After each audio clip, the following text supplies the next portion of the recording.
Transport of carbon dioxide. Clear? अरे बोलो ना, ट्रांसपोर्ट हाँ ऑफ कार्बन डाइऑक्साइड। जैसा कि अभी हम लोगों ने बात किया किसका, ट्रांसपोर्ट ऑफ ऑक्सीजन का। तो यहाँ पर हम लोग क्या बात करेंगे कि जो आपके पास ब्लड है, in blood CO2 is also transported, हाँ कि ना, from maximally from cell to outside, हाँ कि ना। तो यहाँ पर अगर दोनों में देखा जाए, दोनों में कंपेयर किया जाए, तो CO2 का ट्रांसपोर्टेशन ज्यादा इजी होगा या O2 का? Tell me. CO2 CO2 का ज्यादा होगा, क्योंकि उनकी सोल्युबिलिटी ज्यादा है। क्लियर है? So we can say blood transport carbon dioxide comparatively easier या easily because of higher solubility. Clear है? तो यहाँ पर हम लोग बात करेंगे इनका जो ट्रांसपोर्टेशन होता है कार्बन डाइऑक्साइड का, ये 3 फॉर्म में होता है। क्लियर है? तो इट ट्रांसपोर्ट मतलब ब्लड ट्रांसपोर्ट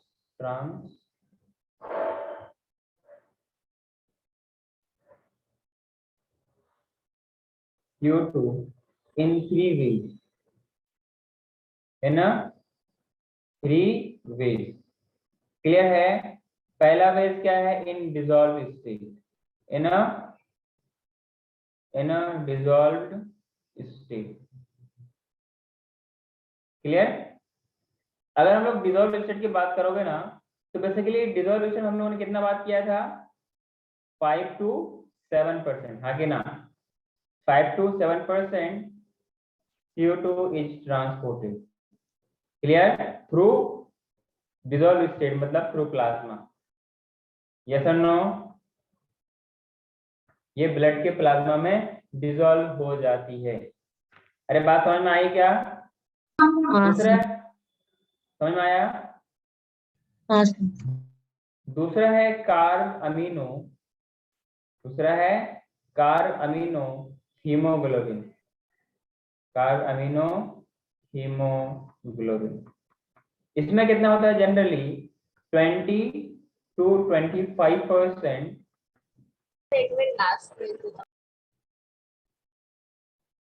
ऐसे तो मत किया करो यार, तुरंत बोलने में क्या होता है, जब पीछे बाद में बोलते हैं आप लोग।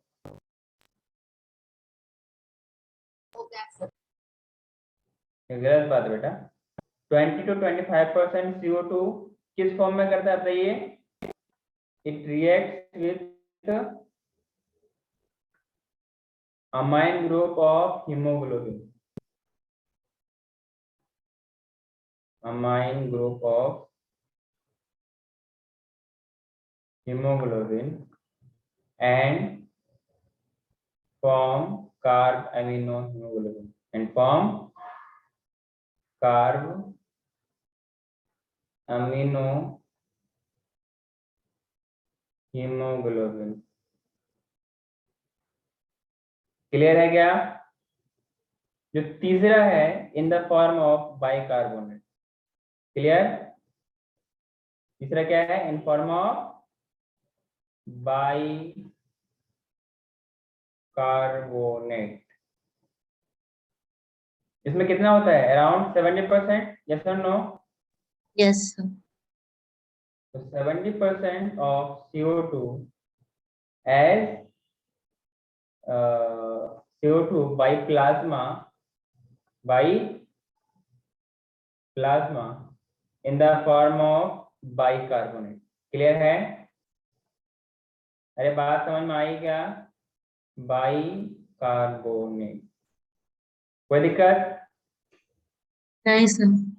हाँ, as you know CO2 is produced by tissue that diffuses into the RBCs where it reacts with water। जब CO2 वाटर के साथ रिएक्ट करेगा तो क्या बनेगा, कार्बोनिक एसिड बनाएगा कि नहीं बनाएगा बताइए? अरे बोलो ना, हाँ सबने लिखा है इसको? सबने लिखा? Yes. Pass. So moving to next.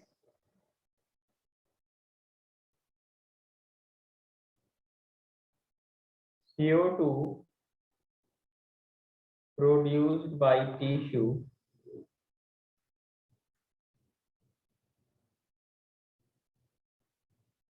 फिर क्या होगा इसका?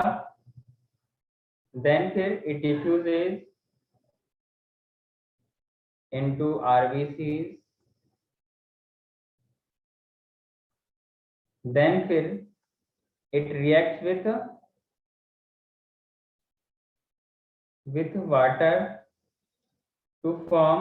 आपको पता है जब जब CO2 वाटर के साथ रिएक्ट करता है तो ये कार्बोनिक एसिड बनाता है। अरे क्या बनाता है?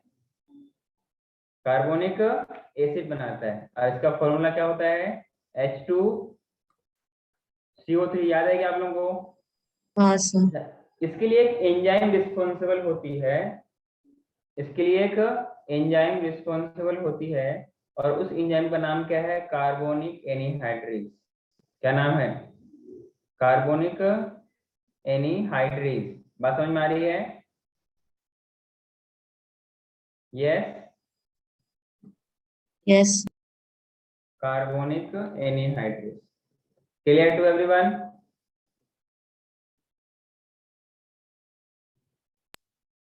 और आरबीसी में कार्बोनिक एनहाइड्रेज का अमाउंट बहुत ज्यादा होता है, कंसंट्रेशन बहुत ज्यादा होता है। क्लियर है? और इनके साथ साथ ये कुछ प्लाज्मा में भी प्रेजेंट होता है and it is the fastest working enzyme. Carbonic anhydrase की एक्टिविटी के लिए जिंक एलिमेंट एसेंशियल होती है। क्लियर है क्या? Pass. जैसे ये अल्वेलाई के लेवल में पहुंचेगा, कहाँ पहुंचेगा? टिश्यू से अल्वेलाई के लेवल में पहुंचेगा, that carbonic anhydrase dissociate into hydrogen H+ और कार्बोनेट आयन में टूट जाएगा। मतलब जो आपके पास H2CO3 है ये H+ में टूट जाएगा और HCO3- में कन्वर्ट हो जाएगा। अरे इसी की वजह से तो H+ की कंसेंट्रेशन बढ़ती है, तभी तो पीएच लो होती है। क्या मेरी बात सबको समझ में आई क्या? यस और नो? Yes, sir. सबको सबको समझ में आ रही है? अच्छा, फिर जो ये आपके पास कार्बोनिक एसिड बना with the help of enzyme carbonic anhydrase, अब क्या करेगा? ये दो पार्ट में हो जाएगा डिसोसिएट, एक H+ में और दूसरा HCO3- में। क्लियर है? तो इस कार्बोनिक एसिड से जो H+ यहाँ पर रिलीज हुआ है ये कंबाइन करेगा किसके साथ? हीमोग्लोबिन के साथ कंबाइन करेगा। देन ऐसा लिखते हैं, this H+ combine with haemoglobin. किनके साथ? हीमोग्लोबिन के साथ कंबाइन करेगा तो ये क्या बनाएगा बताइए? अरे बोलो ना, क्या बनाएगा?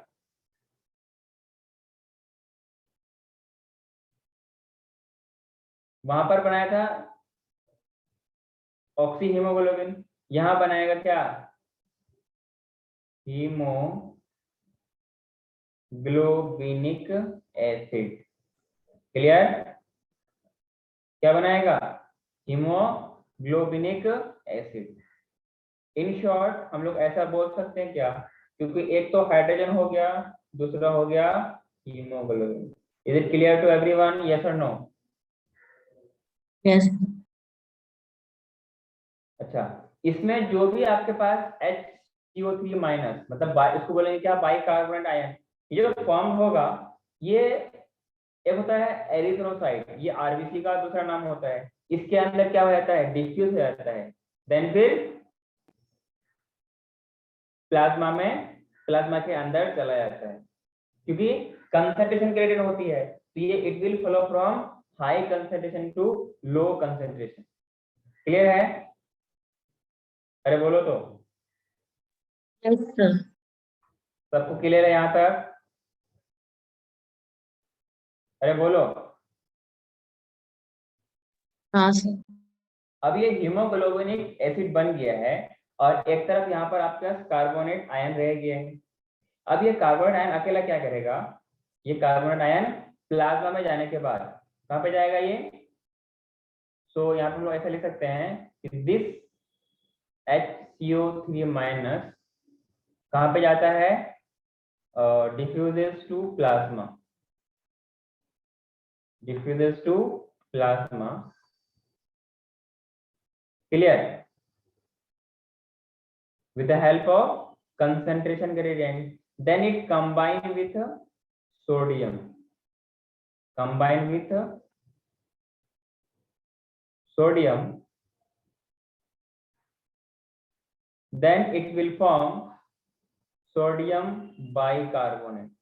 याद है कि आप लोगों को सोडियम बाइकार्बोनेट का फॉर्मूला क्या होता है, hello, NaHCO3, that is sodium bicarbonate. So ऐसा हम लोग बोल सकते हैं कि nearly 70% of CO2 transported by plasma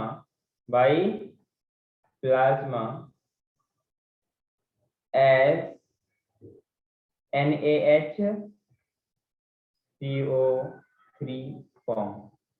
कोई दिक्कत है यहाँ तक बताइए, यहाँ तक कोई दिक्कत है बोलो। नहीं सर। अच्छा, ऐसा भी पॉसिबिलिटी हो सकती है जैसे जैसे HCO3 के आयन की कंसेंट्रेशन बढ़ेगा और जो वहां पर उस देखो अब बॉडी का फ्लूइड है, इसमें सोडियम के भी आयंस होते हैं, कैल्शियम के भी आयंस होते हैं, क्लोराइड के भी आयंस होते हैं। तो एट दैट टाइम जो क्लोराइड के आयंस होंगे that will diffuse from the plasma into the RBC मतलब erythrocyte to maintain the ionic balance. अरे वहां से जब H+ आ जाएगा, जब वहां से H+ आ जाएगा तो आप वहां पर क्या हो जाएगी बताइए, मतलब जैसे वहां पर नेगेटिविटी बढ़ेगी तो उसके लिए कंबाइन करने के लिए H+ आ गया, तो H+ जब वहां से आएगा तो उसको मेंटेन करने के लिए कौन जाएगा, क्लोरीन के आयन जाएगा, यस और नो, यस ताकि उसकी अंदर का न्यूट्रलिटी मेंटेन रह सके, मतलब आयोनिक बैलेंस मेंटेन रह सके। क्लियर है? हाँ सर। और ऐसे केस में जब उसके ग्राफ में जो शिफ्ट होती है किसका, क्लोराइड का, मतलब जो क्लोराइड आयंस की शिफ्टिंग होती है इनको बोलते हैं क्लोराइड शिफ्ट या हैमबर्गर फिनोमेना बोलते हैं। वो खाने वाला बर्गर नहीं, साइंटिस्ट का नाम है हैमबर्गर और इस फिनोमेना को बोलते हैं हैमबर्गर फिनोमेना। कोई दिक्कत है? अरे बोलो, नहीं सर। आगे बढ़ो। इसमें नेक्स्ट पॉइंट लिखिएगा, when deoxygenated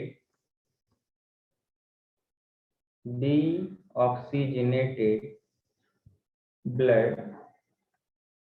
reaches to alveoli,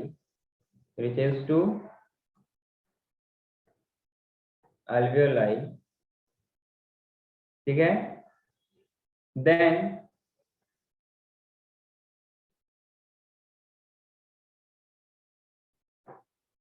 हम लोगों ने कहीं पे ये पढ़ा था ना, कार्ब अमीनो हीमोग्लोबिन, कहाँ पढ़ा था, हेलो, अभी कुछ देर पहले पढ़ा, in the form of 2-3 different form in dissolved state and carbamino haemoglobin, and तीसरा था in the form of bicarbonate, था कि नहीं था? देन वही कार्ब अमीनो हीमोग्लोबिन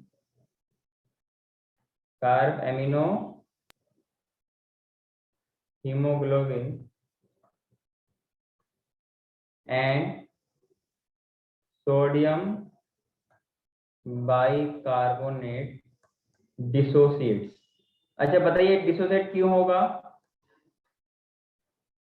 यस, अरे बोलो, due to partial pressure of CO2 is low, हाँ कि ना, and partial pressure of O2 is high. अरे yes or no? तो यहाँ पर क्या होता है, CO2 का होता है डिसोसिएशन, तभी तो वो बाहर चला जाता है, और O2 की प्रेशर ज्यादा होती है तो वो अंदर आ जाती है। बात समझ में आ रही है क्या? हाँ और ये जो इसका डिसोसिएशन होगा इसीलिए होगा क्योंकि वहां पर ऑक्सीजन अवेलेबल है और O2 अवेलेबल है, तो बनाएगा ऑक्सी हीमोग्लोबिन। जहां जहां पर ऑक्सी हीमोग्लोबिन रहेगा तो वो कार्ब अमीनो हीमोग्लोबिन और सोडियम बाइकार्बोनेट को डिसोसिएट करवाएगा ताकि वहां से CO2 बाहर चला जाए। क्लियर है? एक स्टेडाल के पॉइंट लिखना। कुछ देर पहले हम लोगों ने बात किया था कि every 100 ml of oxygenated blood carry or deliver 5 ml of O2 in normal condition, where in case of heavy exercise कितना होता है वो 15 ml of O2 होता है। तो यहाँ पर हम लोग, वहां पे तो O2 का था, यहाँ पे हम लोग बात करेंगे CO2 का। क्लियर है? तो every 100 ml of deoxy, वहां पे था ऑक्सीजनेटेड, यहाँ पर क्या है deoxygenated। Clear? deoxygenated blood delivers कितना, around 4 ml of CO2 to alveoli, फिर वहां से वो बाहर चला जाता है। अरे कोई दिक्कत है बोलो? यस? क्या इतनी बात समझ में आई क्या? अरे बोलो। हाँ देख, यहाँ पर ये टिश्यू लेवल है, क्या है, इधर ये टिश्यू लेवल है, और यहाँ से इनका क्या होता है, कैरी होता है। किस तरीके से ये डिफ्यूज होगा, किस तरीके से ट्रेवल करेगा। क्लियर? यस और इधर ये यहाँ पे क्या है, एंजाइम है कार्बोनिक एनहाइड्रेज। अब इनको कहाँ से, यहाँ से बाहर जाना है, यस और नो? कहाँ जाना है इसको? इनर साइड से आउटर साइड जाना है। तो ये किस तरीके से ये ट्रेवल करेगा, अपन को यहाँ पर ये एक्सप्लेन करना है। क्लियर है? तो यहाँ पे 77% ऑफ क्या है, CO2 है, इधर 23% ऑफ CO2 है। क्लियर है? तो इनका एक तो 7% वाला था, एक 70%, मतलब कि with the help of plasma. अरे बोलो ना, एक तो डिसोल्व स्टेट में जाएगा 7%, और 70% किस में, कार्बोनेट के फॉर्म में। बाकी 25% किस फॉर्म में जाएगा, कार्ब अमीनो हीमोग्लोबिन के फॉर्म में। इनका 70% जो मैंने बोला that will diffuse into the, अच्छा ये वाला क्या है, आरबीसी का सेल है। क्या है? आरबीसी का सेल है। तो ये अंदर डिफ्यूज हो जाएगा, फिर यहाँ पे अलग अलग रिएक्शन होगा। CO2 O2 के साथ रिएक्ट करेगा, कार्बोनिक एनहाइड्रेज एंजाइम के प्रेजेंस में कार्बोनिक एसिड बनाएगा। ठीक है? फिर इसका, अच्छा एसिड है, आपको पता होगा कि acid are known by their property to donate H+, yes और नो? टू डोनेट H+, तो उसी कार्बोनिक एनहाइड्रेट के प्रेजेंस में ये H+ और HCO3- में कन्वर्ट हो जाएगा। फिर यहाँ पर जो ये H+ था ये कंबाइन करेगा किसके साथ, हीमोग्लोबिन और ऑक्सीजन के साथ। इनका यहाँ पर जो क्या है, अच्छा इसमें KCl भी होता है, पोटेशियम आयन भी होते हैं, और क्या होते हैं, कैल्शियम आयन भी होते हैं। तो यहाँ पर जो पोटेशियम था इनके साथ कंबाइन करके क्या बनाएगा, HbO2 के साथ मिलकर के KBH बनाएगा, साथ में O2, इसको O2 को डिस्प्लेस कर देगा। Here this KBH will also dissociate and form K+ and hemoglobin। अच्छा यहाँ पर आपके पास H+ था ना, तो ये H+ इससे कंबाइन करेगा और क्या बनाएगा, HHB बनाएगा, मतलब हीमोग्लोबिन हाइड्रोजन। जो बचे हुए 23 या 25% थे वो CO2 इनके साथ कंबाइन करेगा, क्योंकि वहां पर अमोनिया भी होता है, तो क्या बनाएगा, कार्ब अमीनो हीमोग्लोबिन बनाएगा। फिर फर्दर ये पोटेशियम आयन कैल्शियम आयन मिलकर के ये न्यूट्रल हो जाएगा, क्योंकि ये पहले क्या हुआ था कि K+ वहां से रिलीज हुआ था, जिनकी वजह से इनका आयोनिक बैलेंस डिस्टर्ब हो गया था। इसलिए इनको फिर फर्दर कंबाइन करेगा ताकि इनका आयोनिक बैलेंस मेंटेन रहे। क्लियर है? जैसे आपके पास NaCl है, it will dissociate into Na+ and Cl minus, clear है। whereas this HCO3 माइनस, क्योंकि कार्बोनिक एसिड वहां पे H प्लस रिलीज हो गया था, ये सोडियम के साथ कंबाइन किया और क्या बनाया, सोडियम बाइकार्बोन, क्लियर है। हाँ sir. So moving to next, next topic लिखेगा आप लोग, रेगुलेशन ऑफ रिस्पिरेशन।